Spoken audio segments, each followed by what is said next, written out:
And good evening, everyone. Welcome to another exciting Saturday Night Winestream and another exciting episode of Drink with Rick.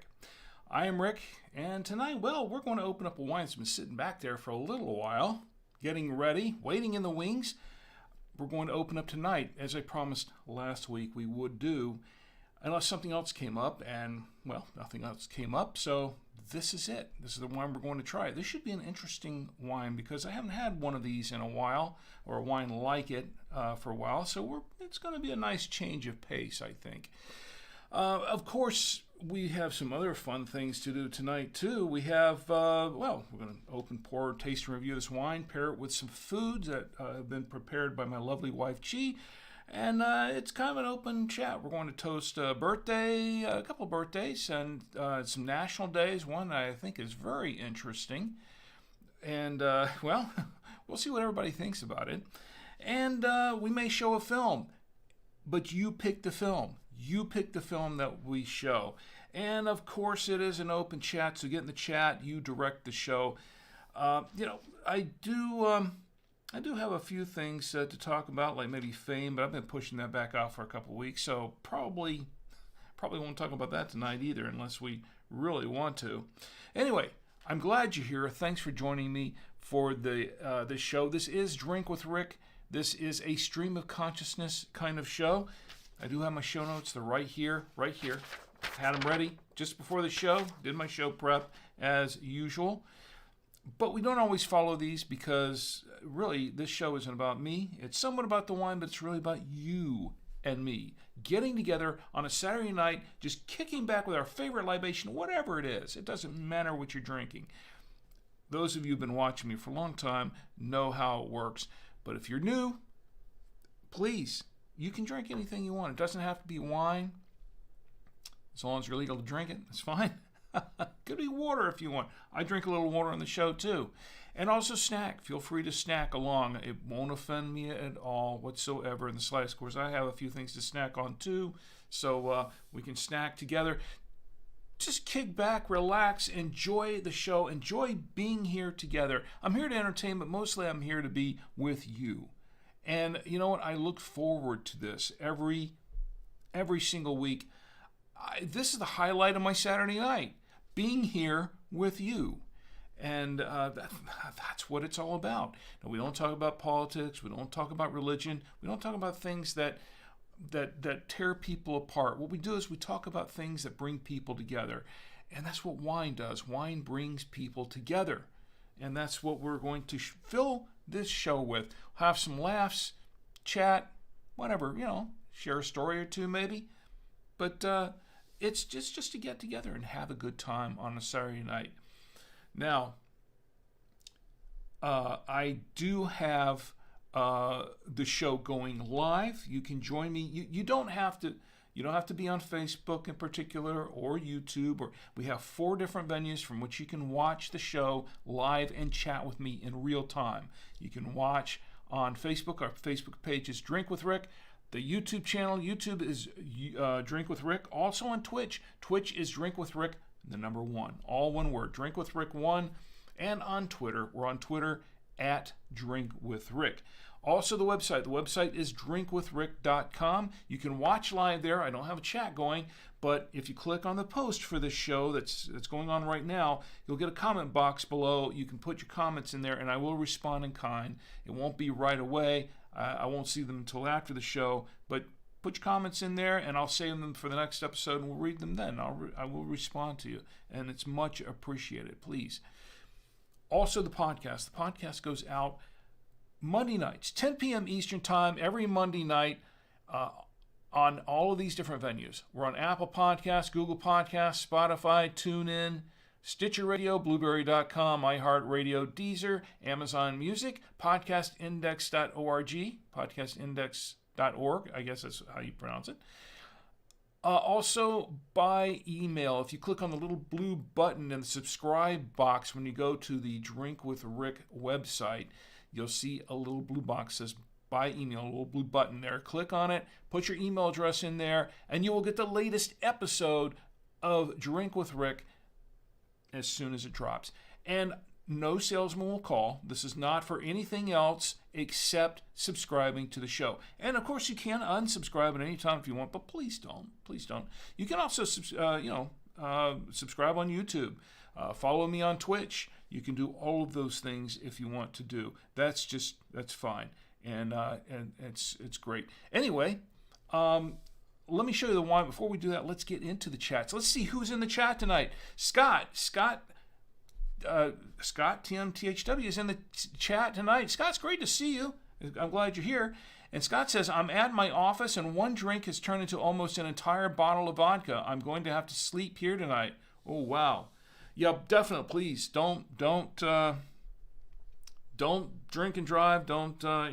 Just stay put. Stay put. This is the safest thing you can do. But I'm glad you're here watching and enjoying the show. Hopefully, I can keep you company here for next 90 minutes or so, and however long the show is going to be. I don't know if it's going to be a short or a long show. We'll see how things play out. But I'm glad you're here, Scott. And please take care. Stay safe. Let's see who's on Facebook. Nancy is on Facebook. Nancy, it's great to see you too. Thanks for being here. And Tom too. Tom and Nancy, thank you both for being here. Appreciate it. And tell me how you're doing tonight. Tell me what you're drinking or not drinking, or you'd like to be drinking, or you'd like to see me drinking. And if you have a recommendation, let me know. Put it in the chat, and I'll see if I can get a bottle and drink it too, if I can afford the bottle, if it's not anything too expensive. I do have a budget on these wines, Let's see who else is on Twitch. Scott says, I actually could walk home. I'm only about 10-minute walk, but I'm too lazy. I would say stay put for the night. If you can. If it's not putting out too much, stay put. It's just safer. You just never know. Walking, you never know what can happen to you on a walk home too. It's just these days. These days. But I'm not going there right now. Anyway, quite on Twitter, I'm going to have to pull up and see if I've got any tweets here on Twitter for just a moment and see, because I'm looking at the back end of the Twitter producer site here, the video site, so I'm not really looking at the front end at the moment. Oh, we do have a notification here, and let's do. I think I don't know if you're watching right now, but if you are, thanks for watching. And let's see what else is going on here. It looks like we're set up. Looks like we're caught up for the moment. And let's go ahead and take a look at the wine. Okay, this is what we're opening up tonight, folks.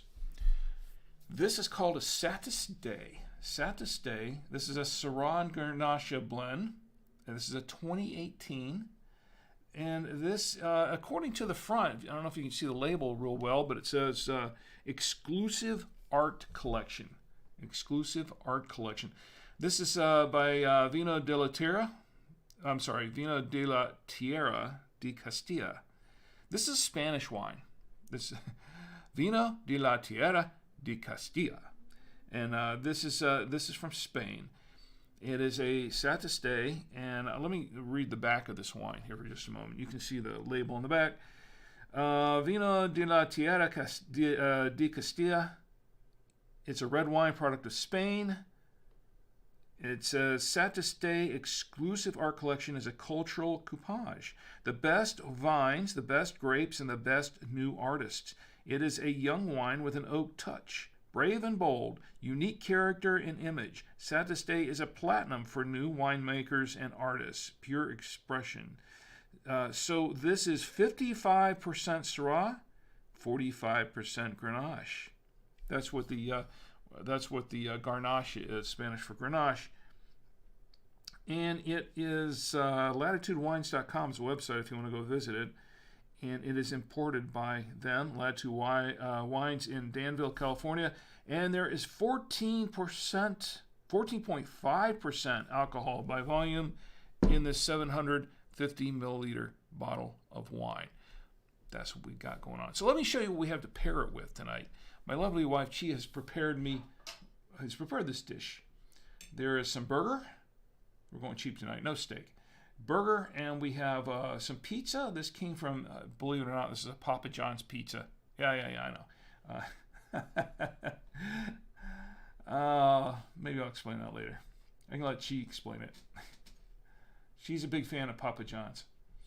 Okay, we've got some cheddar. This is the Cracker Barrel cheddar. This is a, Chi, if you're there, maybe you can refresh my memory. A Dubliner. This is a Dubliner cheese. And then we have the, this is a, well, I don't know what brand this is, but it is a Colby. This is a Colby cheese, blend cheese.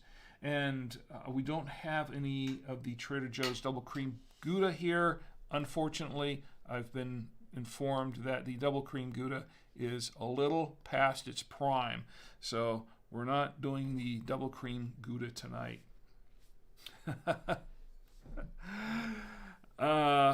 So here's the wine.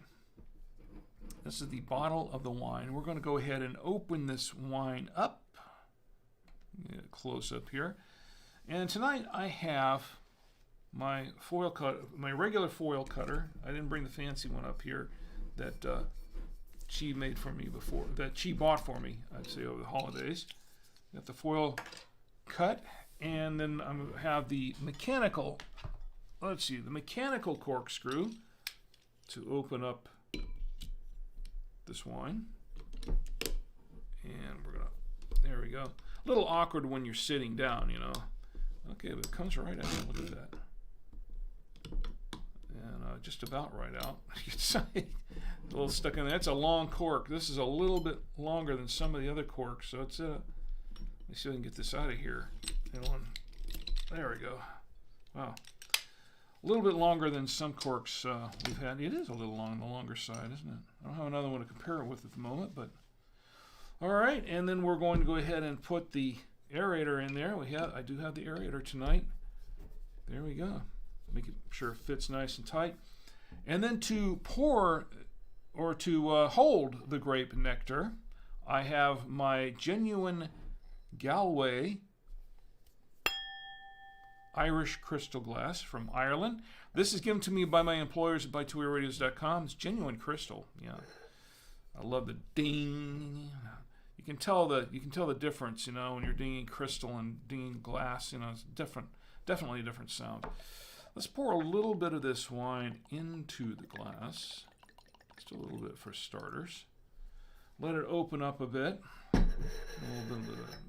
a little bit of a swirl. There we go. And while it's swirling, we're going to set aside for just a moment and give it a chance to open up. And while it's doing that, let's learn a little bit more about this wine. Now, I didn't learn a whole lot about this wine, but what I did learn was something very interesting. Now, I did purchase this at Trader Joe's. Apparently, this is something unique to Trader Joe's, something that Trader Joe's is selling exclusively, so I didn't really find it much on Wine Searcher, anything like that. I did find that it had some good reviews. Let's see, the Trader Joe's reviews, which I can't necessarily take at face value because they're Trader Joe's reviews. I don't know who owns the site. I don't know if it's Trader Joe's or an independent site. I don't know.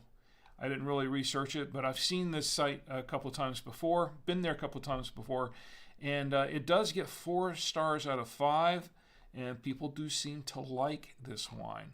So I didn't really study the reviews. I just skimmed through them just briefly, but I also noticed that VinoPointer.com has an interesting article, and that is a TJ's excursion to Spain, both red, delicious, and under $10. They seem to like this wine as well. It said, according to this article, it seems like the wine is pretty decent. And on Vivino gives it 4 stars out of 5, just like the Trader Joe's reviews. And they put the price at $8.99 as an average of all the users' reported prices. So it seems to get some pretty decent reviews here for the 2018 vintage. Some people really think it's an awesome wine. So, and some of them are unbelievably impressed. I'm just reading the top of these. I haven't really studied any. I haven't even looked at these. But I'm looking forward to trying it out. I'm looking forward to trying it out, definitely. So that's what we have, but this is what I paid for it. I have the receipt here. I kept the receipt. After all, I'll tell you when I bought it. I think there's the date on here. Oh, 11/7/2021 is when I bought it at 5:48 p.m. at Trader Joe's in South Charlotte, and I paid $8.99. $8.99. I don't know if it's still there available. I saw it and I was passing through and it just caught my eye, and I kind of like the bottle. It's kind of a nice looking bottle, don't you think? So it just kind of caught my eye. So I figured, hey, I'll try this out for $8.99. That's hey, why not? I'll take a chance. Why not? So let's check the chat one more time and see what's going on. And my lovely wife Chi is in the chat. Hi Chi. And Dubliner Cheese. That's what this is, right? The other cheese on here, I believe, is what you said. I'll take your word for it. I don't know if that's from Trader Joe's, but I'll take your word for it. CM Cinder's in the chat, and great to see you too, CM Cinder. She's on the chat on Twitch. And well, Scott, I hope you're doing well with the vodka, and just don't overdo it with the vodka. I can tell you from experience with some of these, it's you feel it the next day. Well, for sure. Anyway, let's go ahead and give this wine a little bit of a taste, because my mouth is a little dry too, and I'm ready for some wine. So let's give it a whiff. Some cherry and a little bit of blackberry on the nose. And it smells just a little oaky. It smells nice. Yeah, I like it has a nice aroma to it. Give it a taste.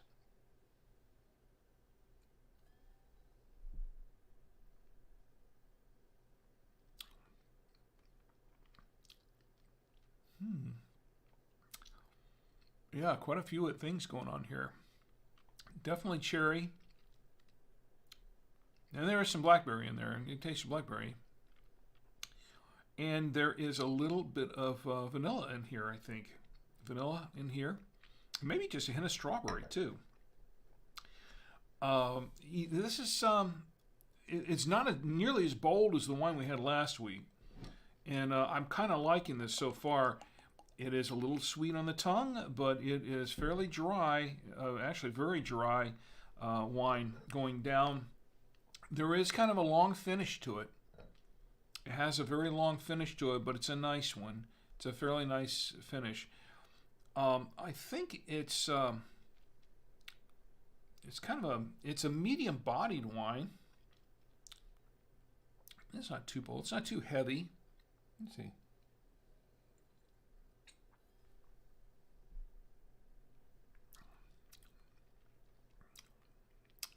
Cherry, blackberry, some strawberry, maybe some fruit. It's juicy. This is a juicy wine, and there's some tannin in it. Not a lot of tannin, but it is a juicy. This is a juicy wine. Wow. Yeah, it is a juicy wine. It's maybe just a hint jammy, but yeah, it's very juicy. A little bit of I think the vanilla is kind of taste of vanilla at the very beginning. I'm not so sure I'm getting much of that now. But I'm going to let this open up some more. It is a very dry wine though, but it's nice. It's a pleasant wine. It's pleasant.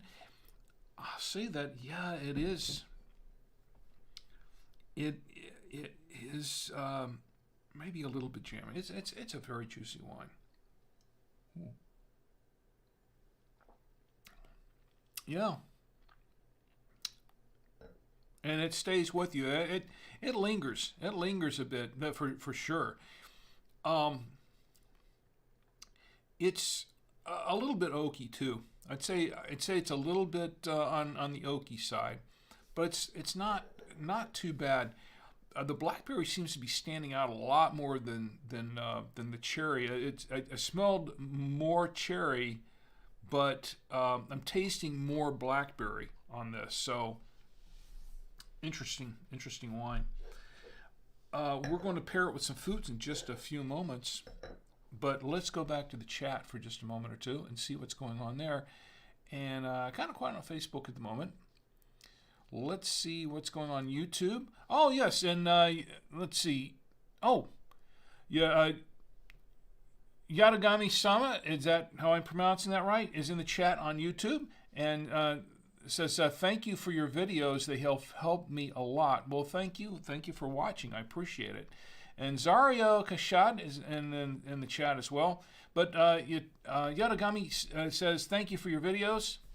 I thank you for watching. I thank you for being here. I do appreciate it. It is much appreciated having everyone, each and every one of you in the chat and joining. Stick around. Stick around because we'll have some fun. I've got a couple films that I can show, but you pick the films. I'm going to give you a list of titles and short films. Short films I made back in the 80s with my friends. On film, by the way, not video. And you can pick whichever one you want to show tonight.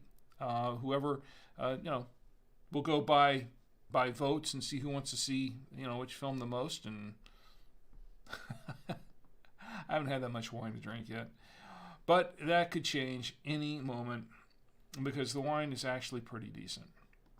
So, Twitch, CM Cinder, how you doing tonight?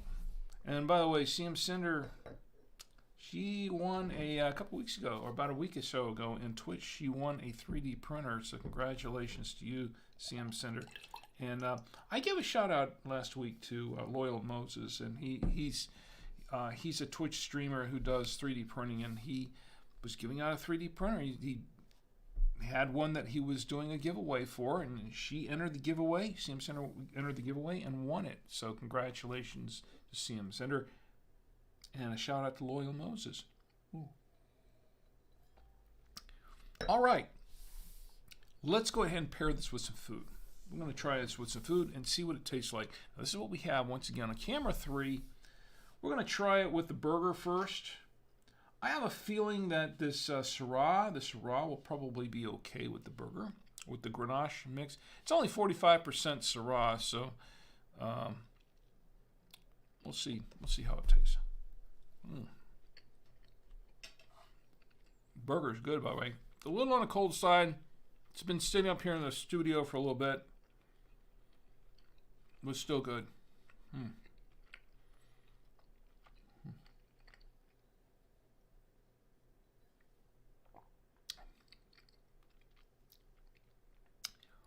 It does kind of mix well with the smoke because the oakiness in this wine mixes well with the smokiness of this burger.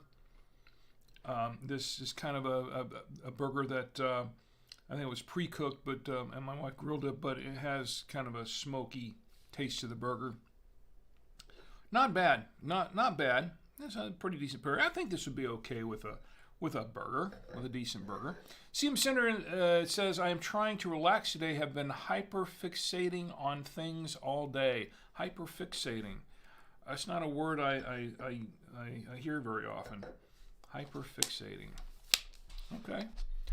Let me fixate on this water to clear the palate with for a moment. Yeah, I know. I've been looking at the wrong camera again, right? I do that all the time. Okay, let's go back to camera 3 and let's try it with the pizza. We have this pizza here. This is from Papa John's. Papa John's Pizza. I did not make this. My wife did not make this. It is a Papa John's thin crust pizza. I specifically want thin crust. I'll explain in a minute. It's a decent. The thin crust is decent. I do have to pour a little bit more wine. All right.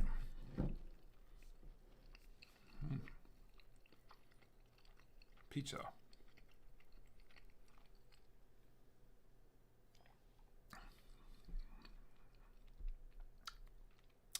Goes well with the cheese and the bread and the pizza and the crust.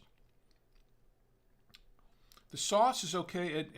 The sauce tastes a little more sour with this wine in there. But see, to be fair, Papa John's is not my favorite pizza. We got Papa John's because everybody has their own preference in pizza. Now, I like one of the local pizza shops down here. This is the, not, I keep mixing. I'm getting the wrong name for that pizza shop down here, but I like that one. Tia likes Pizza Hut, and Chi likes Papa John's. Fortunately, none of us are crazy about Little Caesars and Domino's, so I mean, nothing against them personally. It's just they're just not crazy about that kind of pizza. But I'll be honest, I am not a fan of Papa John's. Never really have been. Their thick crust. Now tonight I was pleasantly surprised because I'd never had their thin crust pizza before. I'd always had their regular or thicker crust pizza. And I really didn't care for that too much, but I admit I like the thin crust pizza. That's much better than the other. So let's go back to chat for just a moment, and okay, let me check and make sure everything's still running on the chat. Good, we're all caught up. All right, let's see what we got here on camera 3. Oh, I've got. I did not clear the palette, did I? Fresh bottle of water for that.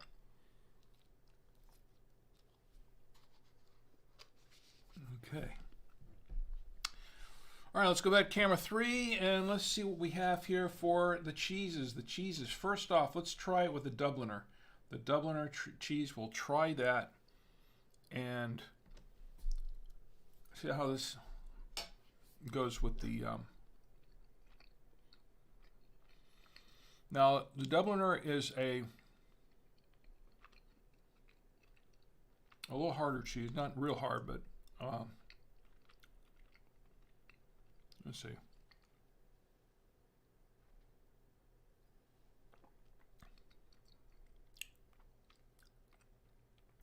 I like it with the Dubliner. Actually, it's a pretty good pairing. I like that. Pretty decent with that cheese.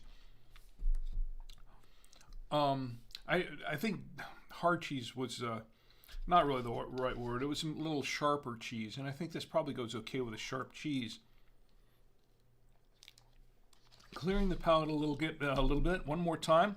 Let's go back to camera 3 again. Let's try it with the Let's try it with the Colby. Now, the Colby's a softer cheese. I don't know, because this wine is a little bit. It's not really bold. It's not super bold, but it's not as bold as the one we had last week or in the last couple of weeks. But it is kind of a bold wine. I don't know how it's going to work well with the Colby, because this is a softer cheese. We'll see.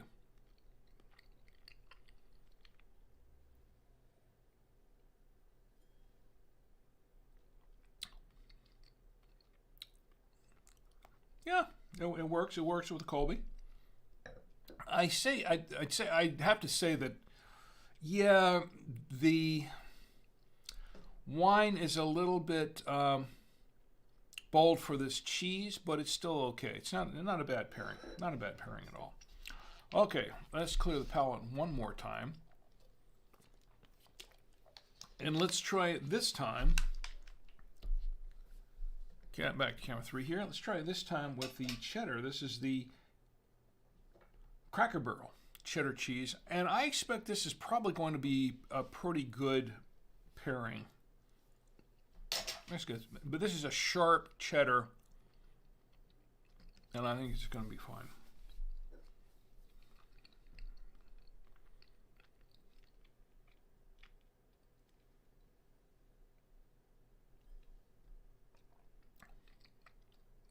And it is. Mixes really well.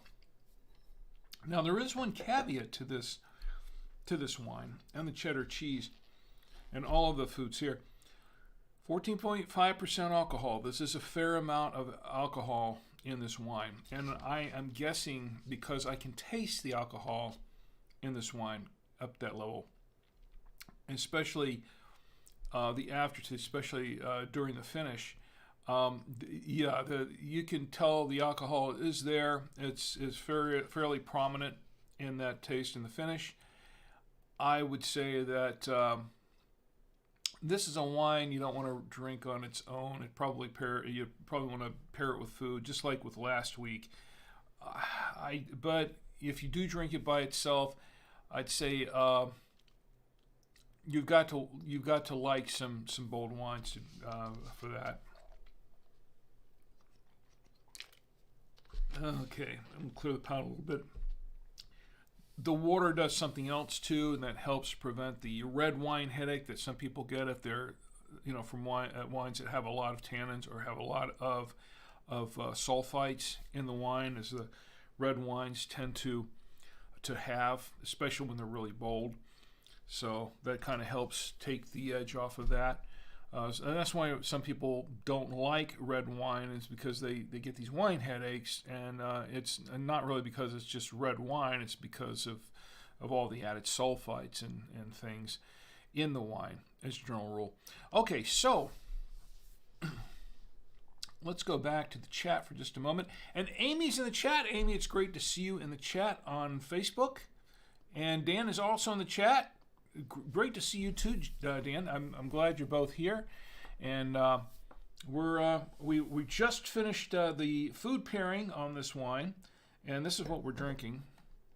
Once again, Satis Dei. This is a Spanish wine. It's a wine from Spain.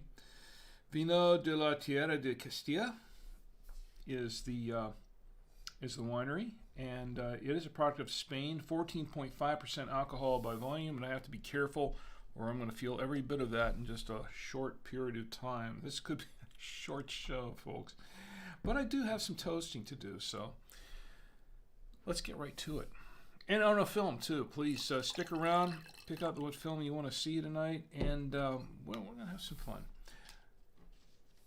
Yeah, the National Day. There's a National Day that we got to talk about just a little bit.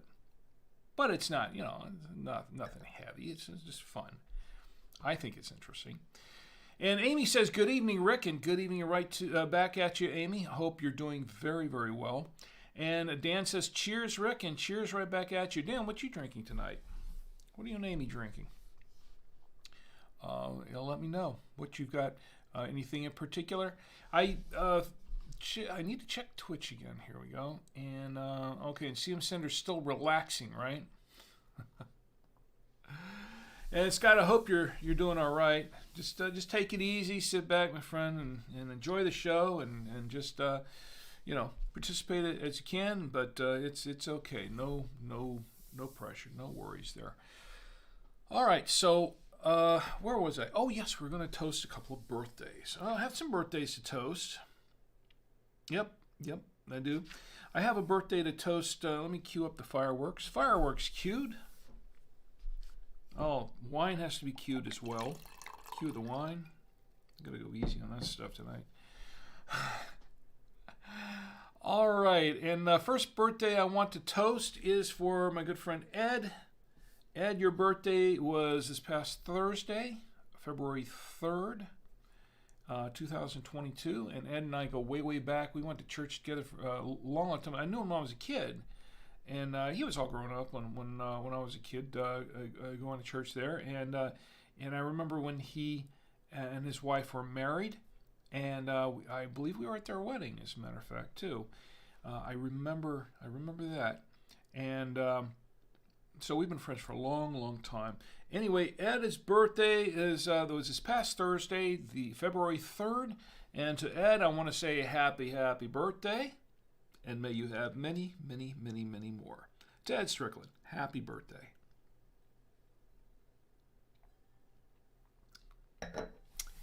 And I have one more birthday to toast. And this one's coming up on this coming Tuesday, I believe, right? 5, 6, 7, 8. Yeah. That's right. My math, I think, is still good. Even if my other faculties are not. Barely. So, let's see. Dave, I'm sorry. I mean, my faculties are a little off here. So Dave and I Dave and I are both podcasters. We've been podcasting for many years. Dave's been podcasting for about a year more than me. And his birthday is coming Tuesday. And he does, this is Dave Jackson. He's kind of a legendary podcaster in the podcast space. And he's been podcasting for many, many years. 2005, since 2005 at least. And he does the Dave Jackson School of Podcasting. If you're interested in getting into podcasting, he does podcast consulting. So that's Dave Jackson's School of Podcasting. Anyway, to Dave, I want to say happy, happy, happy, happy birthday, and may you have many, many, many, many more. To Dave Jackson, happy birthday. That is it for the birthdays. By the way, this is what we're drinking. Once again, if you're just joining me, this is what we're drinking, the Satis Dei. Not the saddest day. This is definitely not the saddest day. This is Satis Dei. Satis Dei? I don't know. I guess that's how you pronounce it. But this is not a sad day. At least not for me. I hope it's not a sad day for you either. It's just the wine. Okay, let's see. And Jaguar Germ is in the chat. And good to see Jaguar Germ. It's good to see you. Thanks for joining us in the chat. And he says, I'm a feta fanatic. I love the taste, the smell, the aesthetic of it. The tangy cheese is on the forefront of my mind constantly. Sandwiches, salad sandwiches, you name it. And the feta cheese variety will enhance your dish to Michelin star levels and dance on your taste buds like a flash mob desperately trying to go viral. All other cheese pales in comparison to the almighty feta. Wow. Wow, you really do like feta cheese. Look, I like feta cheese as well. Feta cheese goes great with a lot. I can't say that I like to have feta cheese on its own, but I definitely like it in a lot of dishes. I like it on some salads. I like it on, I like it in a lot of different foods. It's a good cheese. It's definitely a good cheese. Now, as far as feta cheese and wines are concerned, to be honest, I have never really tried pairing a feta cheese on its own with white. Now, I've had plenty of dishes, plenty of meals that had feta in it and had a wine with that. And some of those wines paired really well with the foods that had the feta cheese in it. But I don't think I've ever really tried to pair a feta by itself without anything else. I'd have to try that. That would be interesting. I should try that. Maybe we have any feta cheese around here next week. Maybe I can try that with the wine. I'll have to make sure it's the right wine for that, though. And, try to do a pairing and see what happens, see how it tastes. But I appreciate the input on that, Jaguar. And stick around. We're going to have some fun, by the way. And everybody can choose. I'm going to give a list of films that we can show. We're going to show a film, and everybody can kind of vote on the one they want to see for tonight. And we're also going to talk about a couple other things. I do have, that's right. Speaking of talking about things, I want to bring up tonight's, today's, it was today, February 5th, the National Days. There is a National Day here that is very interesting, and I never really considered it before, and I probably should have tried it this morning, but I didn't. We'll get to that in just a moment. Let me cue up the National Days. Let's see what we got for the National Days here.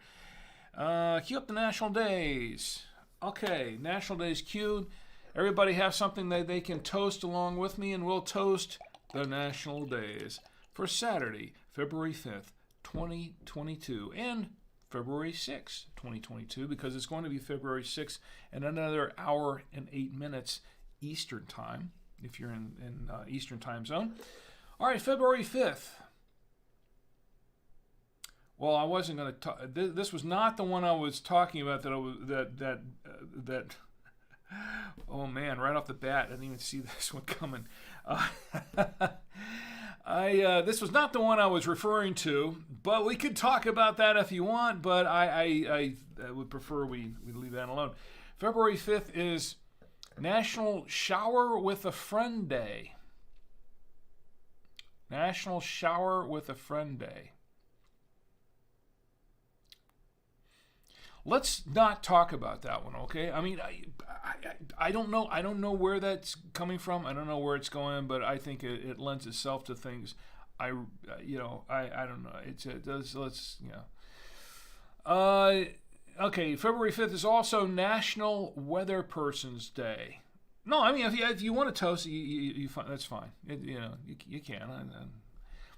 National Weather Person's Day is also today. Weather Person's Day. We all have our favorite weather person. I have a couple. I think one that just retired. And my wife has a couple. And I have one, there's one that I tease her about on one of the local stations that she comments on a lot. But, I tease her about that's her favorite one. But I think that, but I have a couple favorite weather people, and one of them was a gentleman that just retired from one of the local stations, and I'm not going to give his name or anything like that, but it's a local station here.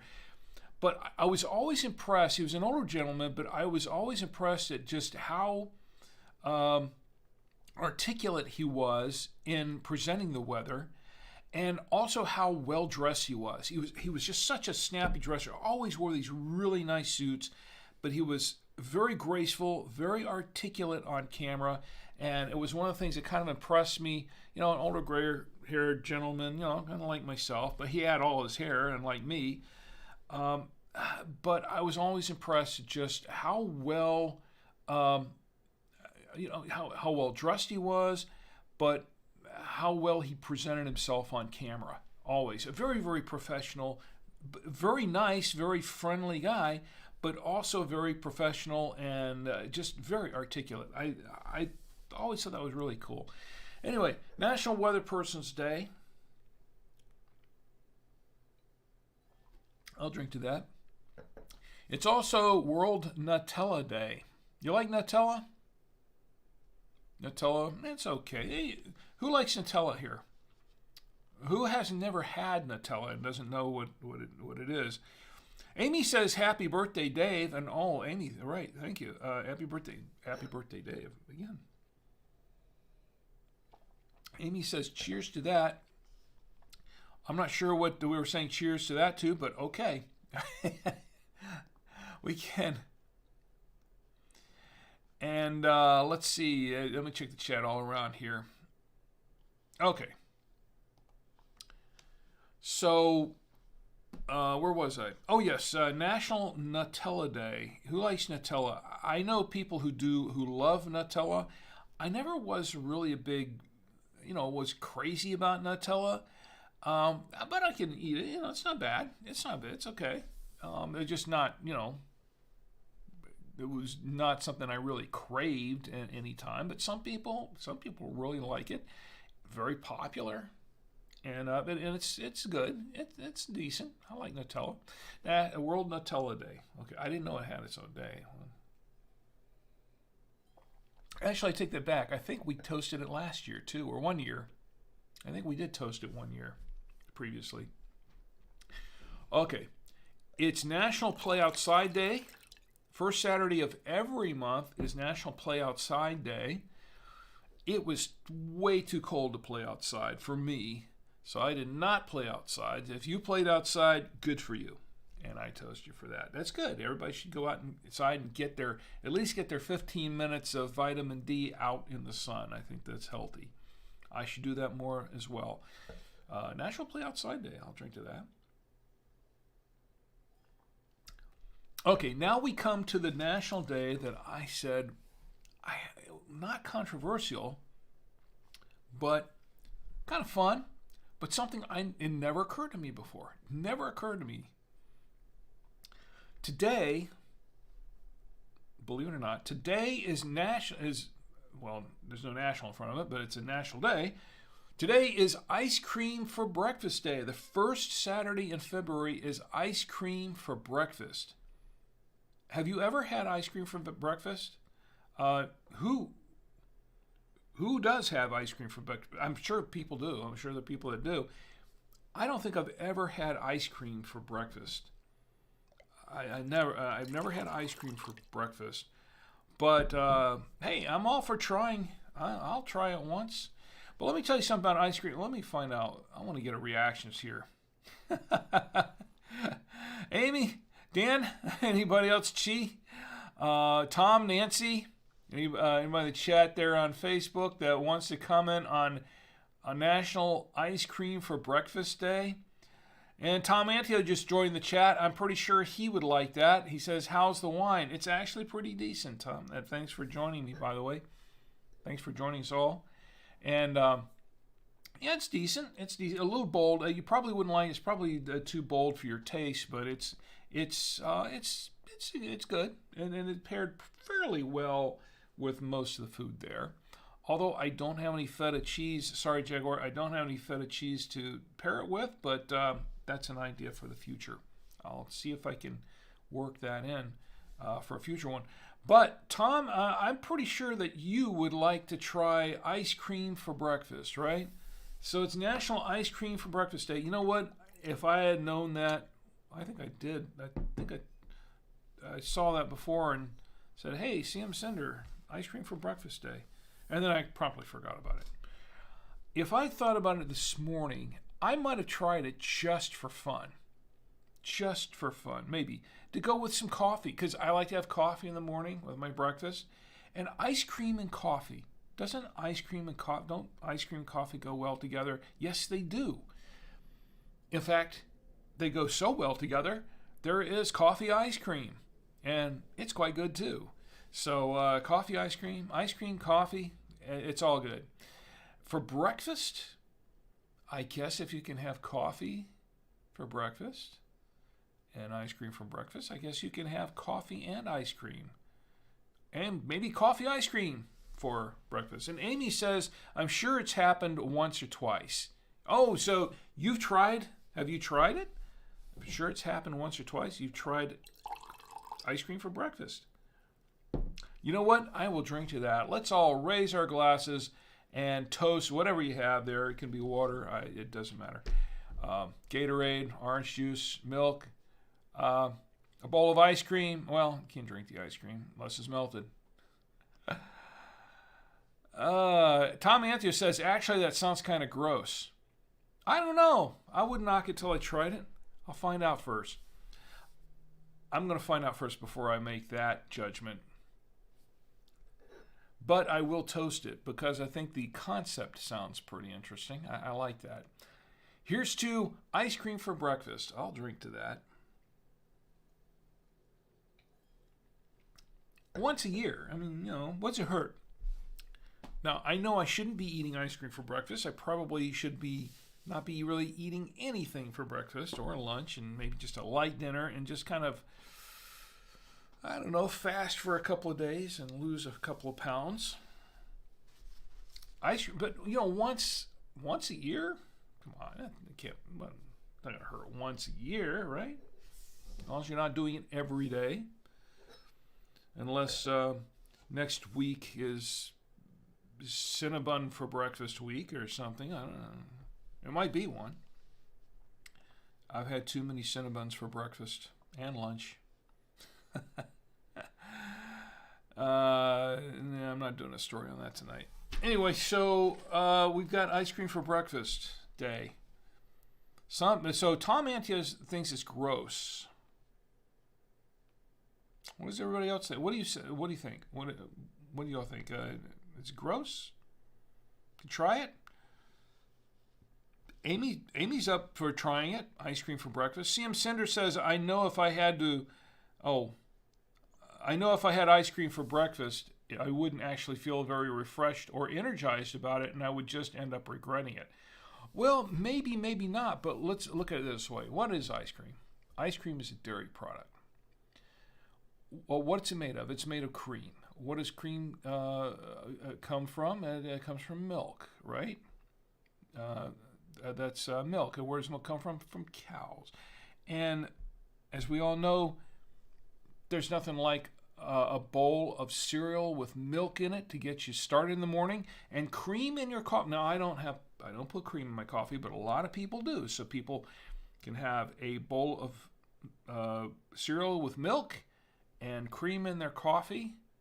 So what if it's just cold cream with a little bit of sugar, maybe a little bit of vanilla in it, or chocolate, or strawberry, or whatever, cake for breakfast. People can have cake for breakfast, right? I mean, I saw a meme. I saw a meme earlier today on Facebook, of all places. Who knew, right? Isn't that where all memes come from these days? From Facebook, or they get posted to Facebook at some point. And so I saw this meme, and it said, for breakfast I had some oil and eggs. I had 2 eggs and oil and a little bit of cocoa and some flour. And there was a picture of a stack of brownies. And you think, by themselves, it's breakfast, right? I mean, all those ingredients go into breakfast. And it's just depends on how they're mixed together, right? As to whether they become a waffle or a pancake or brownies. The same could be said of ice cream, right? Am I rationalizing here? Maybe a little bit. Okay, let's go back because we still have a national day. So CM Sender, so there's 2 votes down for ice cream for breakfast. Tom Antio and CM Sender. And 1 vote for it. Amy says she's for it. Wonder what anybody else says. I'm pretty sure Chi would not be for it, but she wouldn't want me eating it anyway for breakfast. Anyway, so back to the national days. We have, I think we have 3 more national days to toast. Okay, February 6th, which is tomorrow in about 56 minutes. February 6th is National Frozen Yogurt Day. Okay, going back to the ice cream day, National Frozen Yogurt Day. Okay? All right, what about frozen yogurt for breakfast? Can't have ice cream for breakfast. What about frozen yogurt for breakfast? How many people have yogurt for breakfast? Okay, yogurt is widely accepted as a breakfast food by a lot of people. Now, whether or not you should eat yogurt for breakfast is a different story, because from what I understand, there have been studies done that say, because of the cultures in the yogurt and stuff, it's usually better to wait till a little bit later in the day to have yogurt than right at breakfast when you wake up. I'm not a doctor. I'm not a dietitian. I have no idea. These are just things I've heard. Studies. I don't know. I have no idea. I don't generally eat yogurt for breakfast, but I know of people who do. A lot of people have yogurt for breakfast. So what if, instead of just yogurt for breakfast, what if it's frozen yogurt for breakfast? Frozen yogurt. So the fact that, would you eat frozen yogurt for breakfast? Let's take baby steps here, okay? Would you eat, first of all, would you eat yogurt for breakfast? I know some people who would. Would you eat yogurt for breakfast? Yeah, I know it's a yes or no question, but you can't get away from some of those. Would you eat yogurt for breakfast? I know people who eat yogurt for breakfast. Okay, let's assume that you would have yogurt for breakfast. Would you eat frozen yogurt for breakfast? Frozen yogurt for breakfast. Think about that. Okay. Now, you would? Some of you would? That frozen yogurt for breakfast? I mean, that's just very cold yogurt, right? That's all frozen yogurt is. It's just really, really, really cold yogurt. Okay? But it's still yogurt, right? Okay.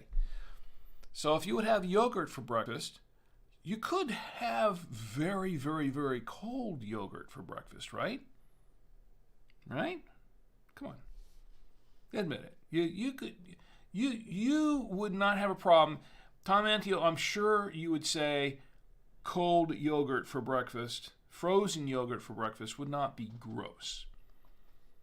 Right? Everybody with me here? Somebody knows where I'm going with this. Okay. Everybody's quiet. All right. So if you would have frozen yogurt for breakfast, and they sell frozen yogurt as an alternative to ice cream, and a lot of people eat frozen yogurt as they would eat ice cream, and in a lot of situations, if in some cases, frozen yogurt and frozen ice cream are pretty close as far as a frozen dessert is concerned, right? So if you would do frozen yogurt for breakfast, how much of a stretch would it be to have ice cream for breakfast? I'll let you think about that. I'm really pushing this ice cream for breakfast thing, aren't I? Yeah, okay, enough of that. All right, frozen or yogurt. Well, we weren't even toasting frozen yogurt for breakfast, were we? What was this thing about? Oh, yeah. It was National Frozen... yeah, we were. National Frozen Yogurt Day. It wasn't frozen yogurt for breakfast, just frozen yogurt. Oh, I'll drink to that. Tomorrow is National Lame Duck Day. National Lame Duck Day. And it's also National Chopsticks Day. You know, I like to... Who here likes to... raise your hands, everyone. Who knows how to use chopsticks? I know there's some people that do, some people that don't. Who likes to go... Who goes to a Japanese restaurant or Chinese restaurant, Oriental restaurant of some sort, will order a dish, an Oriental dish, and make a point to eat it with chopsticks? Now, there's something kind of psychological about that in some ways. I used to just eat mine with a fork, but then at some point I got around to saying, I want to try eating this with chopsticks. So I learned to use chopsticks, and I would eat whatever the Oriental dish was with chopsticks. Now, I'm sure this is totally psychological, but for some reason, eating let's say if I went to a Japanese steakhouse, which we do from time to time, I prefer chopsticks. Well, of course, I do want some people just want to have, it's the ambience, it's the atmosphere. And to make it complete, if you're going to have a Japanese dinner, maybe hibachi dinner, something like that, then, or go to a Chinese restaurant, you want to kind of have the chopsticks, right? Not everybody does, but a lot of people do. And it's kind of like to go full on in with the ambience, to go full on with the experience, right? But for some people, they may think that, hey, you know what? This food tastes better with chopsticks than it does with a fork and a spoon. I'm sure that's totally psychological, but I have to admit, I tend to enjoy the food more, enjoy the dinner more if I'm eating with chopsticks. If I'm in an Oriental restaurant and I'm eating with chopsticks, than I am eating with a fork and a spoon. And it's not to impress anybody else around me, because half everybody else around me is using chopsticks too, so it's a big deal. But I think it's just the atmosphere, to immerse yourself in the experience of eating an Oriental meal in an Oriental restaurant, like in a Japanese restaurant. You've got all the ambience, you got the feel of everything, you've got to have the full experience, right? And eating with chopsticks is part of it. But there's something to be said for the possibility that maybe the food actually tastes better when you're fully immersed in the experience, and that is using the chopsticks rather than a fork and a spoon. I could be totally off the mark. I could be so full of nonsense here, and I probably am. But I want to know what you think. Do you think there's something to that? Psychological or maybe real? I don't know. What do you think of that? I talk about food a lot. Amy says, admittedly, I've never tried other foods with chopsticks. And there's nothing wrong with that. Absolutely nothing wrong with that, Amy. For those who tried it with chopsticks, you know what, Amy? There's an experiment right there. There's an experiment right there. The next time you go, Amy says maybe everything tastes better with chopsticks. It could be. It could be. I think, you know what, there might be a middle ground here on that. Part of it might be psychological because you're immersing yourself in the experience of having a Japanese or Chinese dinner. But maybe some of it is real, like what you're saying. Maybe everything tastes better with chopsticks.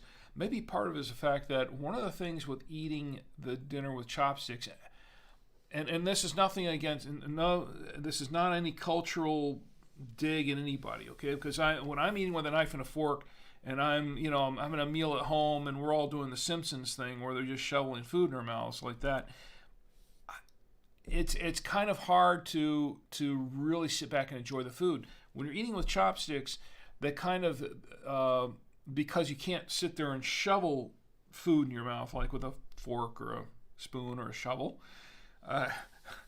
you're eating with chopsticks.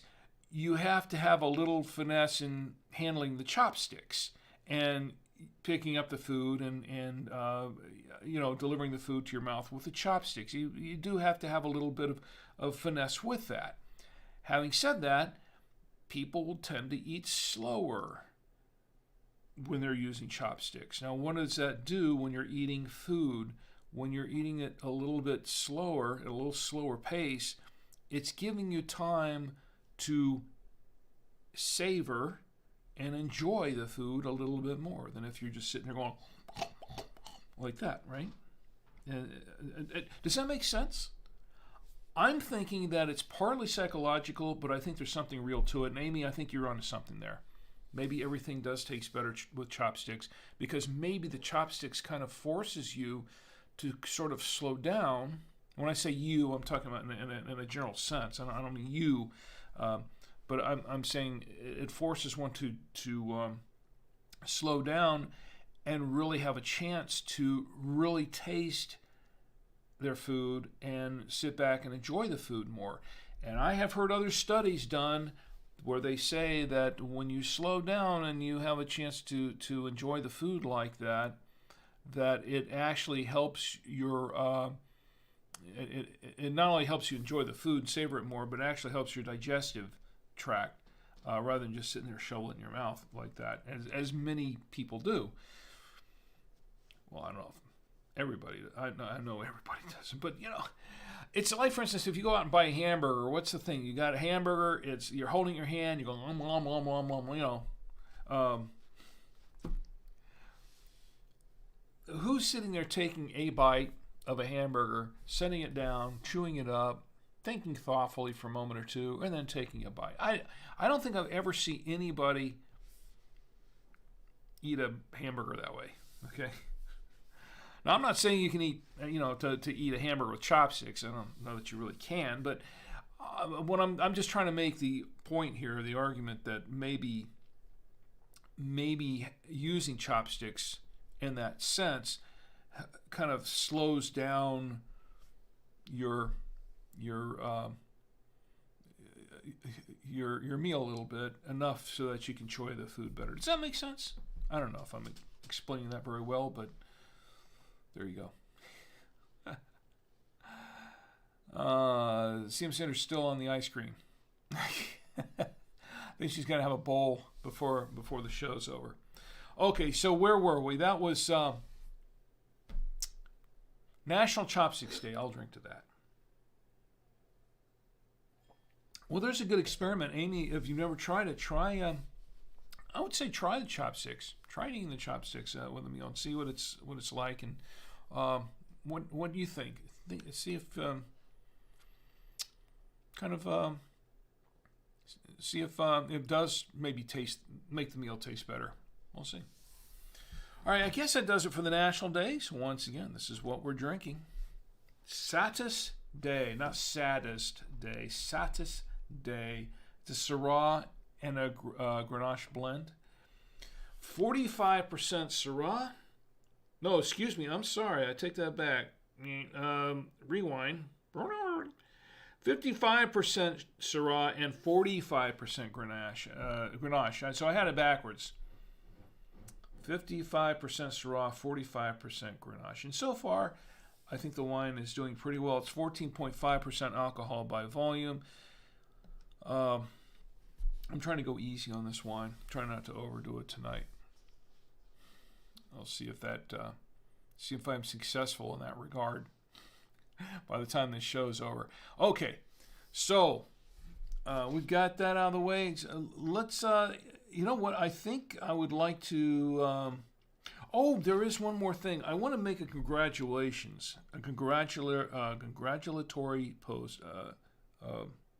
toast. 14.5% alcohol by volume, folks. I think we're just about there. So I want to do one more. I'm going to give a congratulatory toast to my friend David. David, who I actually officially met at Podfest about the last Podfest we had, which was I think 2019, 2020. I don't know, remember now, it's all blur. Anyway, I had met him online before Podfest, and we were saying, hey, we'd meet up and see each other at Podfest. We went through almost all of Podfest that year, and we didn't really. I guess we were, off doing different things and never really got a chance to meet until the last day and the last hour of Podfest, where everybody's getting up and saying, hey, it was great seeing you again, all this kind of thing, and then all of a sudden, and David's standing there with a bunch of people around him, and he's really, everybody's having a great time. And I walked up to him and said, hey, David, been trying to catch you all through this Podfest. And he goes, oh, it's Rick. And he just gave me the biggest bear hug. And I thought, wow, that was just the warmest greeting. And he's a really nice guy. David's a really nice guy. Anyway, David's got a new job. And he started this past Monday. And I know he was really excited about it, and I wanted to give him a congratulatory toast. So for you, David, congratulations on your new job. I know you'll do very, very well, and you will do excellent. Anyway, congratulations to David Bennett. Congratulations, David, for the new job. I know that he's really excited about it. And I'm excited for him. I really am. So that does it for the all the congratulations and the national days and all that kind of stuff. All right. Wait a minute. That was all wrong. No. We needed more than that. There we go. That's better. And this is what we're eating tonight, pairing with the wine. I forgot to show that again, but this is what we paired it with, and it went pretty well with most everything. I have a final review on this before the end of the show. Before we do that, the show's not over yet. Let's pick a film. And I was kind of hoping Ed would be here. Sometimes Ed comes in late because he's doing some other stuff in the evenings on Saturday nights, and sometimes he drops in a little bit. Sometimes he's here right at the beginning, and sometimes he drops in a little bit later.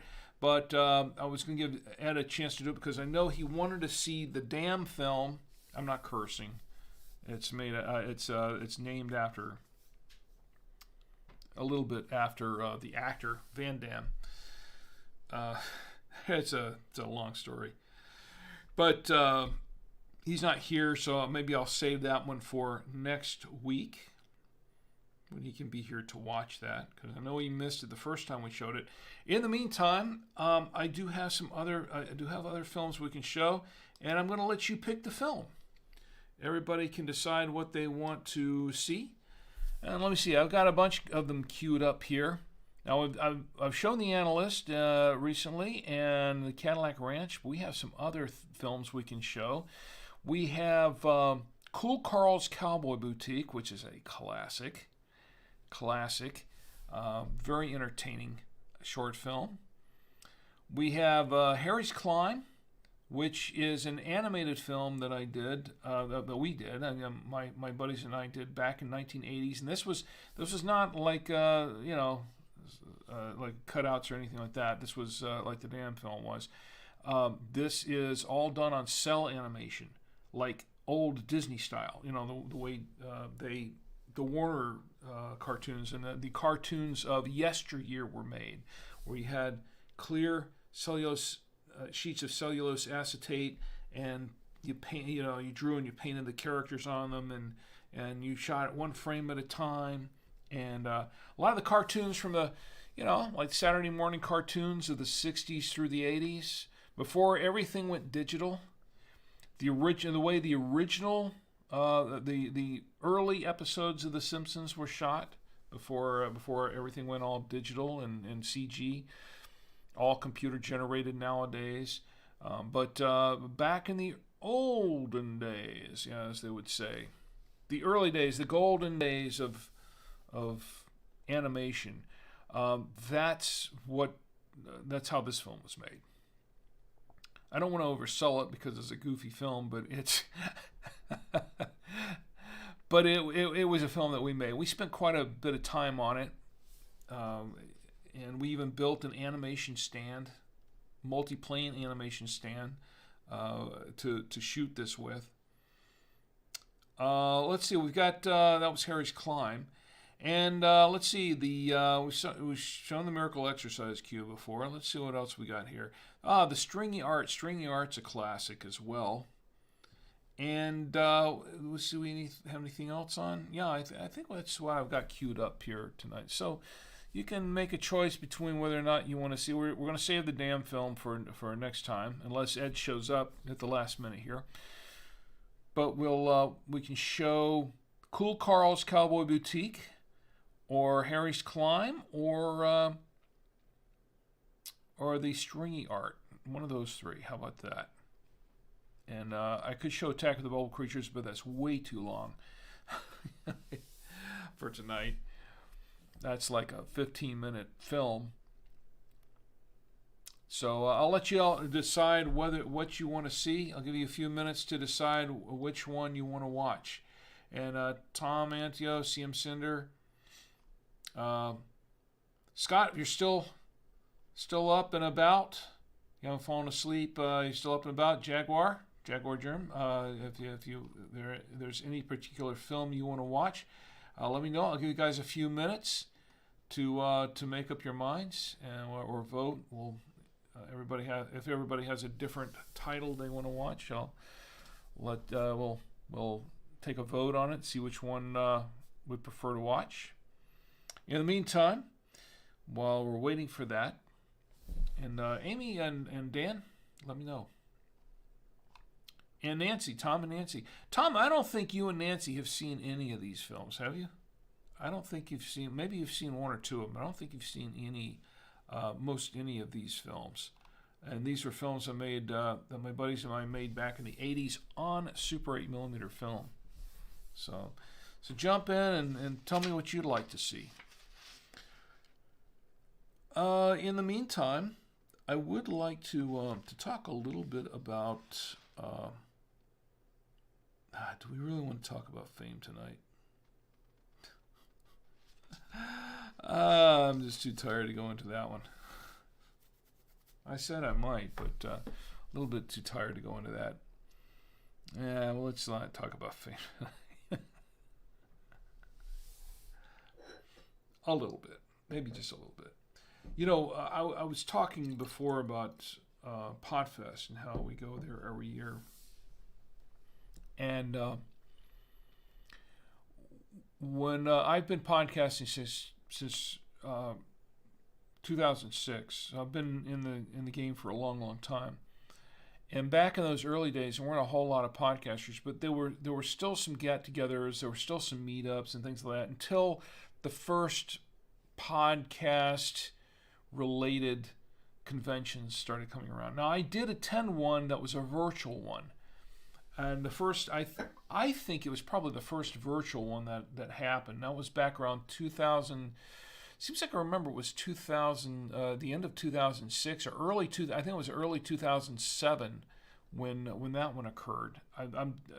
My mind might be playing tricks on me, but it seems to me that I was still in Florida when I attended that virtual podcast conference.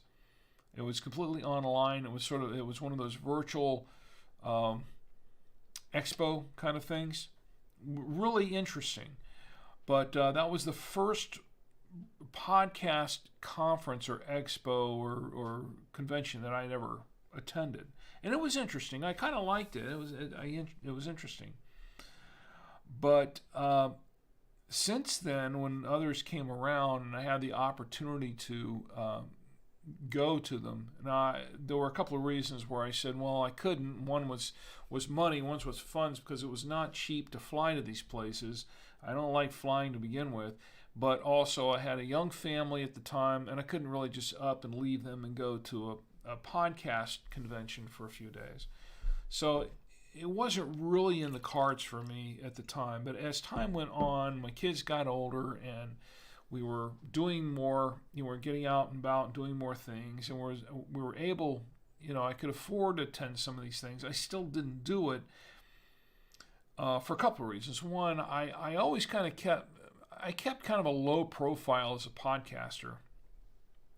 But the other reason was because it kind of turned me off a little bit going to some of these conferences, because when I'd see these conferences come up and they would be advertising them, and they were talking about all the speakers that were going to be there, all these speakers, all these podcast experts that were speaking, all these people who were experts in the field of podcasting, and it took me the wrong way. It kind of rubbed me the wrong way when I'd see these headshots of all these people that were going to be speaking at these conventions, and I knew some of them. I'm not personally, but I had known of them. I knew, some of the names were familiar to me. Some of them I had interacted with in one way or another, or I knew who they were. And but others, I had no idea who they were. And there were people that I never heard of before, and they were, speaking. When I think of a person who's speaking at a podcast convention or any kind of a convention, it conjures up the image of that person. Just automatically, that person is somebody well known, someone well respected in their field, to be able to speak at one of these conventions. And when I started, I guess I should rewind a little bit and go back to where I'm coming from for podcasting. Now, when I first started podcasting, I wasn't thinking about making money with it. I wasn't thinking about it as a career.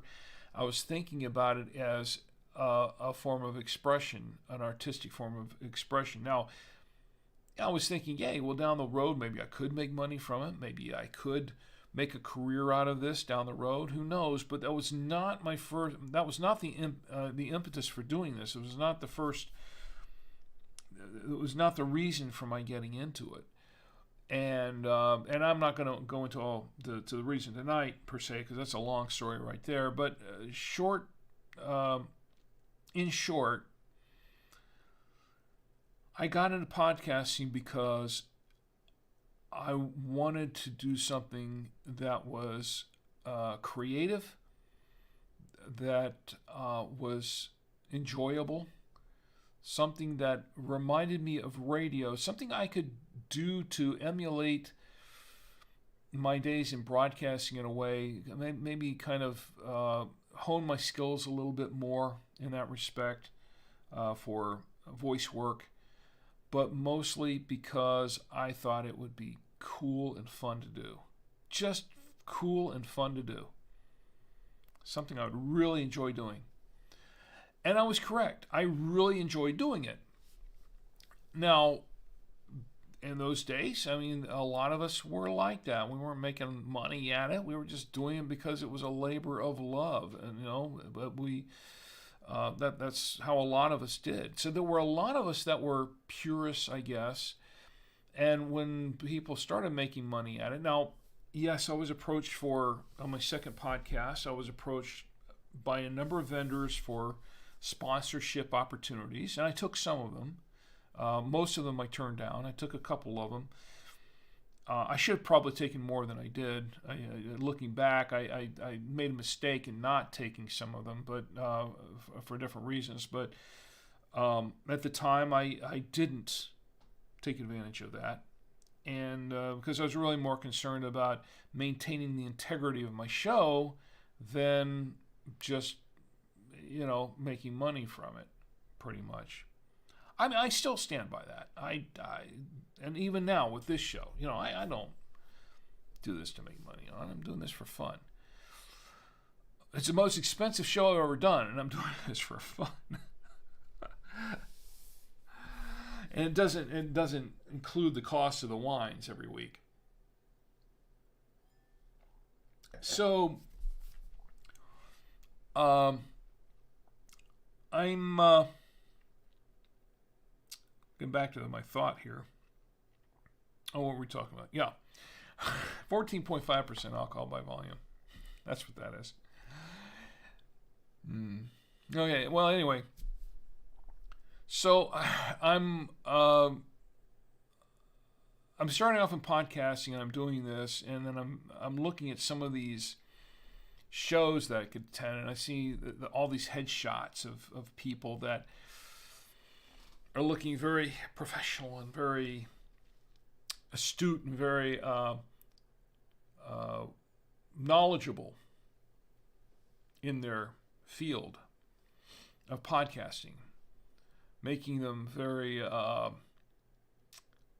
making them well chosen as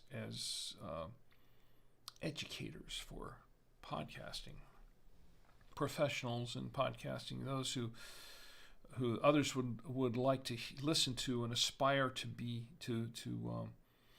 like and follow their guides for podcasting, and the thought leaders. The thought leaders in podcasting. And it really turned me off. it made me upset, because I'm thinking, who these people think they are? They're making themselves in this. Here I was looking for a venue. I was trying to get out of, I'd been in broadcasting. I had stayed away from, going out to California and pursuing a career in in film and video, and trying to be low key about what I was doing, because I was trying to avoid that kind of thing. You go out to California and everybody's like, oh, well, I'm an actor, or I'm a producer, or I'm a, it's all about egos and fame and status. And I was trying to avoid all of that celebrity stuff, just being associated with it. It kind of rubbed me the wrong way when I saw the podcast community, where I thought, well, here I am in a place where I can just enjoy doing what I'm doing, and everybody's on an equal footing. Everybody's on an equal playing field. Everybody's doing their thing. We're all just podcasters. We're all doing the same thing. We're all the same at the same level. And all of a sudden I'm seeing people that look like they're being elevated to celebrity status in the field of podcasting. That rubbed me the wrong way. It did. And so for that reason, I primarily stayed away from those things. I stayed away from those podcast conventions and things like that. I didn't want to have anything to do with them because I felt like they were perpetrating celebrities in podcasting, and I didn't like that. You know, like they were trying to elevate some people above others, and like, hey, we know it all, and we're here to tell you how podcasting is going to be. Because the cardinal rule in podcasting, the number one rule, the only rule in podcasting, is that there are no rules in podcasting. Well, that's part one of what I'm going to tell you. I'll continue this another time. But Dan says, Harry's Climb sounds fun. You want to see Harry's Climb? How about you, Amy? How about, I know she's seen it a bunch of times. How about you, Tom, Nancy? Anybody else want to see Harry's Climb? What about everybody else here on Twitch? Want to see Harry's Climb? CM Cinder, I know you've seen it before. She said, CM Cinder says, I leave that up to the others to vote.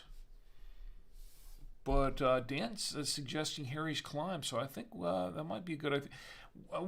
What do you think, Scott? Scott, you're up for Harry's Climb. That's a good. That's a fun to watch after a bottle of. No, it's not Scotch you're drinking. That's fun to watch after a bottle of vodka, right?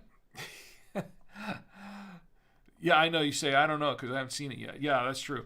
Yeah, I'm putting words in your mouth. Okay, but I can imagine you saying that. But it's okay. It's okay. All right. I see someone else in YouTube. Sister 19 LOL online. Okay.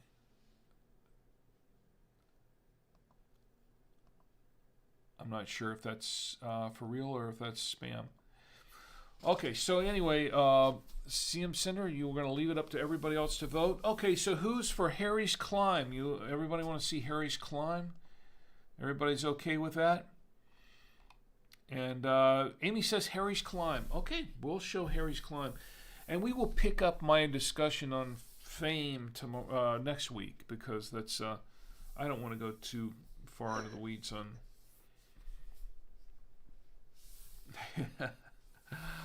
on the rants here. I was trying to bide time here. I was trying to kill some time here while we all decided what we wanted to watch. So this is what we're going to watch, Harry's Climb. All right, I'll cue up Harry's Climb here. Easy to do. All right, we'll show Harry's Climb. I hope I didn't oversell this. And then I'll answer it. Well, just watch it.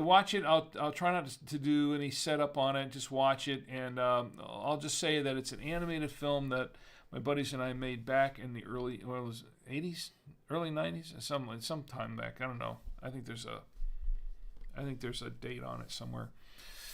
I don't remember. It's all a blur. But you watch it, and if you have any questions, comments, questions, whatever, I'll answer them then. Anyway, here we go with. I have it queued up here. Do I have it queued up? Yes, I do. Here we go with Harry's Climb.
And that was Harry's Climb.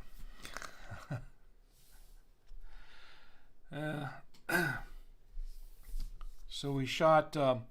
There's a little error in. Well, there are errors all through that thing, but there was an error here at the very end where the joke, part of the punchline of this thing, where the guy's climbing up the mountain, then he falls off, and of course he makes a. He falls down, and when the rock crashes on him, he makes a molehill out of the mountain. The very end, the last shot where all that dirt and the rocks fall on top, he's down there and he's got that bit of rock in there that falls on his head.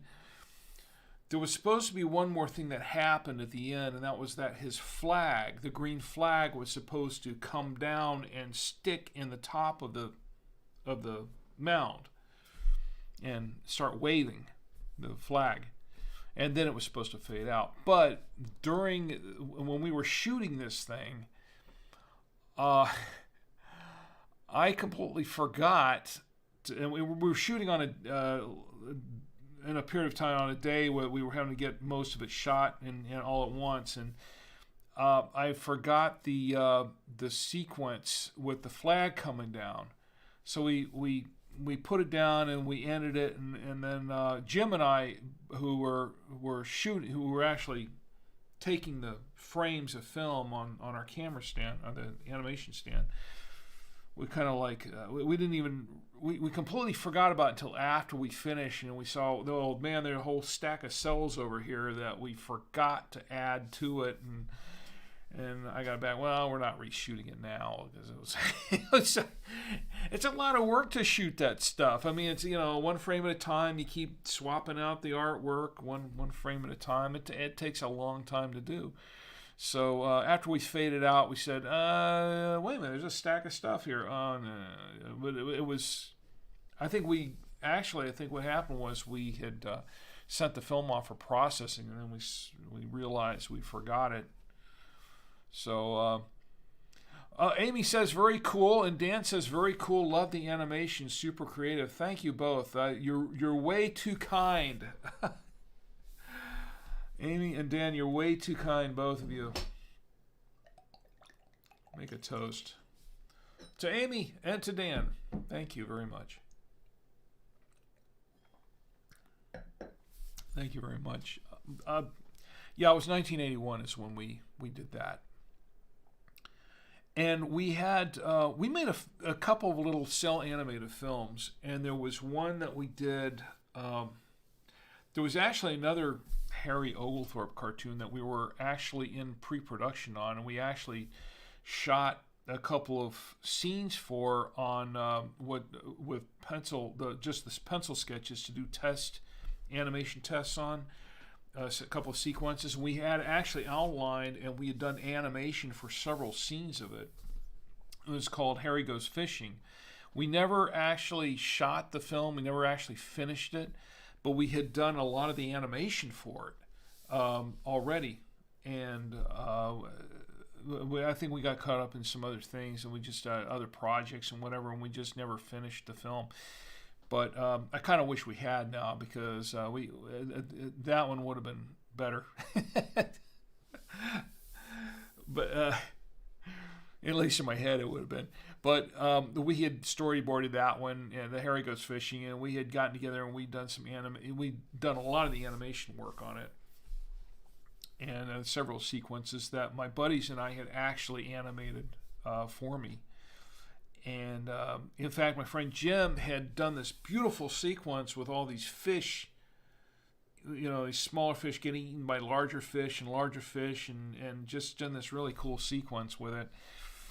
And we did a pencil test on it, which was, I think I've got that on film here somewhere, but we never actually put them on cells and shot the actual sequence for it. But Harry's Climb, what we did here for that and Harry Goes Fishing, and for another film, well, it was actually an opening sequence for a show that we did on public television a long, long time ago called Filmmakers. and it was a public access television, actually. Not public television, until public access television. That's like 3 tiers lower than that. And we did an opening closing animation sequence with the same character, Harry Oglethorpe, and we did this really cool animation for it. And what we would do is the way we do all this is we would storyboard it out, and then I would do a lot of the animation on it ahead of time, and then we would get together. I'd get my friends together, and we'd for a day or evening or something, and we'd have a cell painting party. Now, as I said before, if you're familiar or if you're not familiar with cell animation, the way Disney and Warner and all this, the way it used to be done back in the before computers were around, you had these clear sheets of acetate, cellulose acetate, known as cells for short. And what you do is you do your animation on registration. There were some pieces of paper that were registered or had holes in them to keep them. So you put them on peg bars and keep everything rigid to keep them from moving around. That was the registration.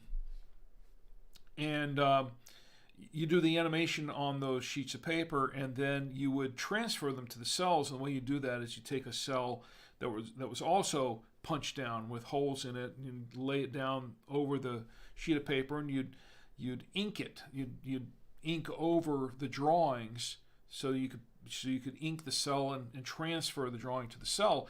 Then you take the cell and turn it over. After that ink was dry, you turn it over and you paint the back of the cell. So when you look at the front of the cell, it's all nice and clear and colorful, and all the painting was done on the back end. And then what you would do, and the purpose of having the cell clear sheet of acetate was that you can make a background, and you can have the same background and just change the cells, the clear acetate cells. So the background shown through the cells, and you can just use that one background, move it around, do whatever you want with it, and then just change the cells for every frame of film that you wanted to shoot the cell for. You put a cell down over that background, take a frame, 2 or 3 frames, whatever you needed to take, pick that cell up, put another one down over the background, take another frame of film on film. And that's how animation was done. And what we would do is we would get together and we have these cell painting parties. What I would do is I'd get all my friends together, as many friends as I could, because doing the animation was very time consuming, a slow process, but having to ink and paint the cells to prep them up was, you need a lot of hands for that, okay? So I would get my friends over, I'd teach them how to do it, and then I would order a bunch of pizzas, and we'd sit around all day and night and ink and paint cells. That's what everybody do, have an ink and cell painting party. So there'd be cells all over the place. And at the time I was living in an apartment, and would have the cells all over, they'd be in my bedroom, all over the bed, and all over the counters and the kitchen, and all over the couch, and everything. They'd be all over the place, and we'd be inking and painting cells all night. So we'd have these what we came to call the cell painting parties. My buddies and I would get together, but it saved us a lot of time because many hands make light work, and that's how we got it done. But Amy says cheers. Cheers, right, Becky? Oh, that's right. I did toast you. 14.5% alcohol by volume. That's all it is. So that's how we did the process, and it was a lot of fun. It was a lot of work, but it was a lot of fun, and very rewarding in the end when we'd see the end result. And it was pretty cool. But no, they don't make films like that anymore. Now it's all CGI. I do miss, as much work as it was, I do miss the look of traditional cell animation. I do miss that look. I think the last, I want to say that the last Disney film that they did with traditional cell animation, I think I want to say it was Princess and the Frog.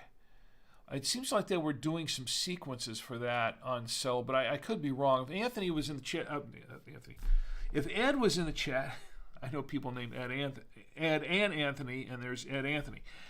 If Ed was in the chat right now, he would probably correct me on this. It was somewhere around the time of maybe Princess and the Frog. I think Aladdin would... over time, over the decades, Disney got farther and farther away from it, and they would still do some cell animation, but then they started mixing in a lot of CGI, like with Beauty and the Beast. They would have sequences where it was all done on computer instead of just, or some of it was computer generated, as opposed to just all cell animation, and they started working more of that stuff in there. I think I'm trying to think of when it started. It was I don't know. It's all a blur now. They started sneaking all that stuff in over time, and at first it was okay because you were thinking, okay, they're still doing it on cells, and they're using the computer to kind of enhance that experience a little bit. But then over time, the computer, everything was just electronically inked and painted, and it was all done on computer. And then they started moving into the Pixar type stuff, where it's all 3D animation, which is okay. I mean, there's a lot to be said for that. It's an art form, just like everything else. But I think that all of this stuff kind of killed traditional cell animation, and just because to me, traditional cell animation, that was a pure art form. I mean, there was a lot. It took a lot of skill to do something like that, and by no means am I skilled. I mean, I did some of that. I dabbled in it, like in Harry's Climb. I was no means an artist. I was by no means skilled at it. I learned some of the techniques. I learned, some of the technical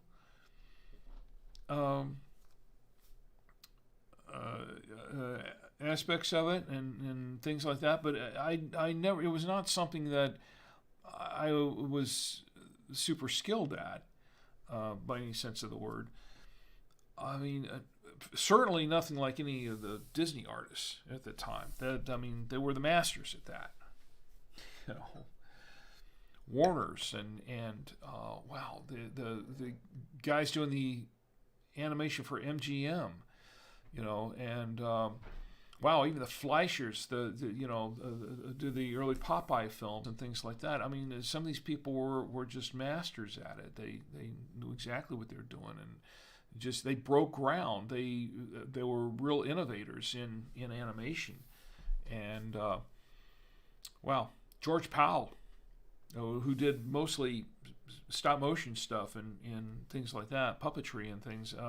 George Powell was a amazing master of animation. Just amazing stuff. But days gone by. I think it's become sort of a lost art. Anyway. So, okay, well, I think probably time to close it up now, right? It's getting towards midnight, and I think it's getting late. It's time to close it up here. Let me give you my final review on the wine here. Once again, this is the Satis Dei, not the saddest day, the Satis Dei. Vino de la Tierra de Castilla is the name of the winery. This is a Syrah and a Grenache blend, Garnacha blend, as they would say in Spain. 55% Syrah, 45% Grenache. And 14.5% alcohol by volume, as I keep reminding myself with every sip I take. The final review on this wine. I think it went pretty well with most everything on here. The hamburger, the burger, it really brought out, because this wine is, there's blackberry, cherry in this wine. It's a little hint of strawberry I was tasting. I got a little bit of vanilla in the beginning. I'm not sure I'm getting it now. There's a little bit more in it as it's opened up. A little oaky, and still quite juicy. Quite a juicy wine. It's there's medium tannin in this wine, but it's fairly bold. It is a fairly bold wine. It went okay with the hamburger. This is a grilled burger, and the smokiness in it and the oakiness of the wine tend to let it pair pretty well together. I think it paired okay with the pizza. It was pretty good with the pizza. The cheeses, though, this was the Dubliner. The Dubliner, it was okay. Okay with the Dubliner. The,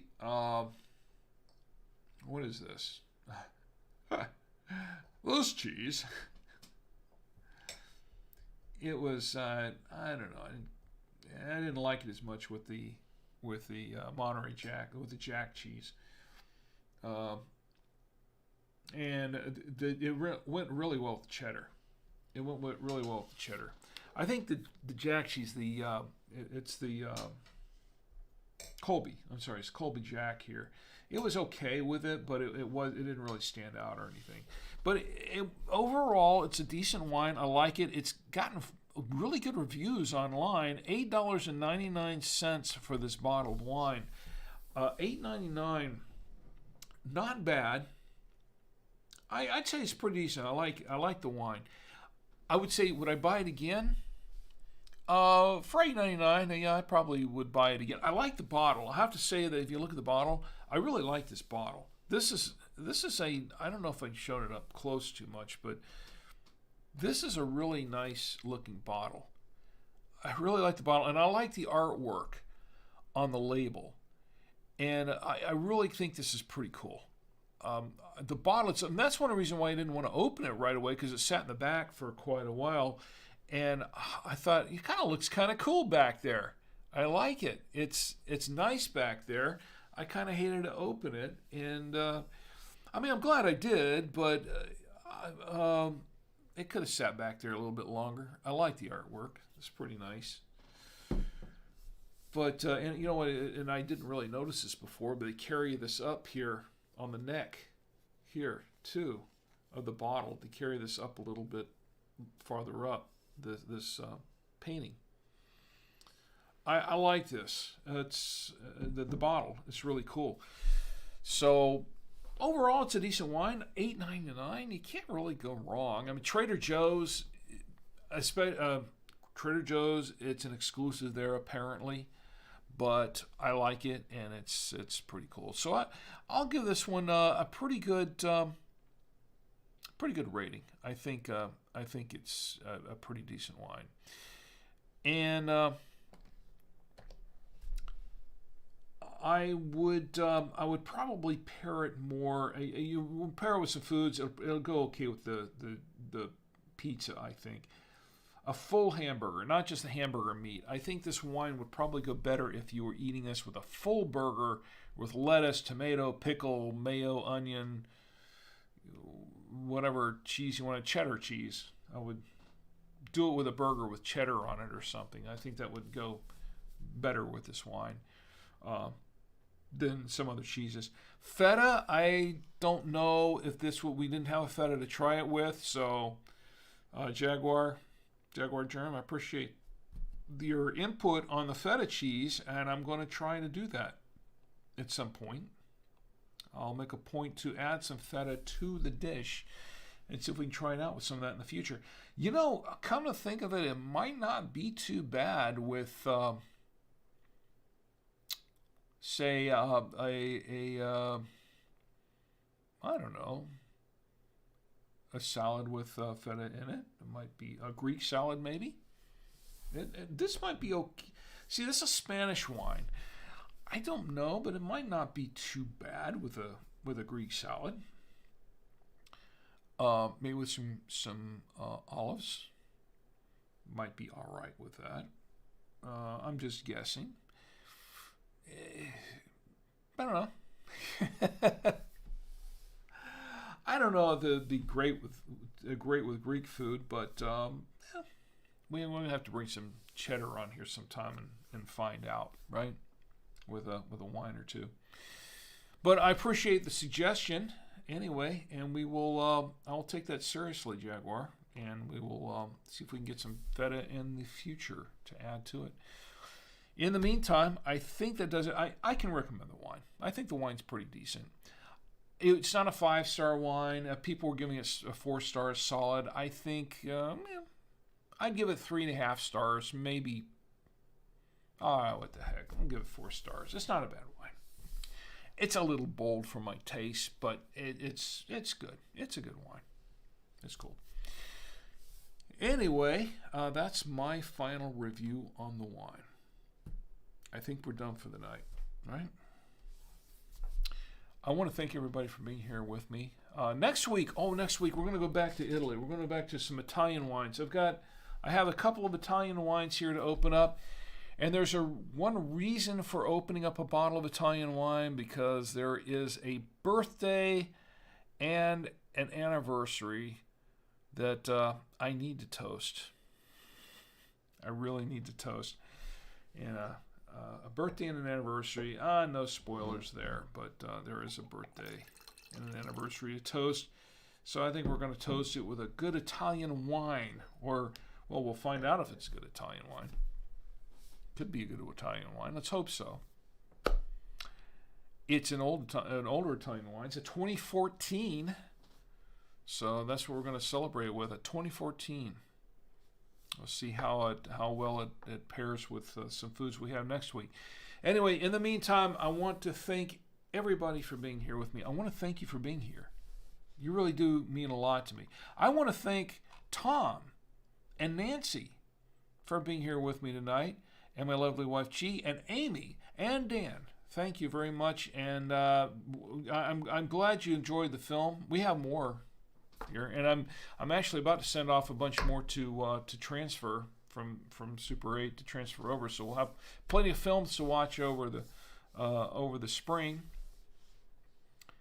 I want to thank you for being with me here tonight. I really do appreciate it.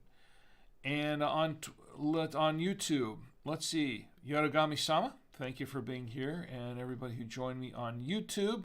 And to be honest, I'm not sure how many of you were for real or how many of you were spam bots, but and forgive me if you were not, but it looks like at least one of you were. I think both of you were. Here I'm acknowledging the spam bots on YouTube. You know, I'm having trouble. YouTube is just, I don't know what's happened to YouTube lately with all the spam and everything like that. Scott, I want to thank you for being here, and hopefully you're still with us. Please, Scott, please stay safe, my friend. Please just stay put.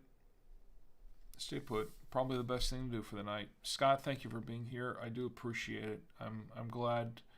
I'm glad you were here with us tonight. CM Cinder, Tom Antio, thank you for being here as well. Jaguar Germ, thank you, and I really appreciate your suggestion for the feta cheese. I will take that seriously. I will, and we'll see if we can get some feta cheese here in the near future to use to pair with the wine. I think that's a good point. CM Cinder says heading off night, and night to you, CM Cinder. Thank you for being here with me tonight. I do appreciate each and every one of you. I want to remind you, please do not drink and drive. Drink in the comfort of your home, your apartment, your hotel room, your dwelling, your office, wherever you are. Call an Uber, call a Lyft, call a friend, call a cab, or just stay put. It's the safest thing to do, really. Just stay put. Because I do care about you. I want you to have a great week, by the way. Please don't text and drive either, by the way. That's another no. And by the way, my friend Roadkill Bill is here. Don't drink and drive. Don't text and drive. Back to the floor with you, Bill. I do care about you. I want you to have a great week. But most of all, I want you to have a safe week. So you can join me here again next week on the Saturday Night Winestream, and we can all get together and drink with Rick. Good night.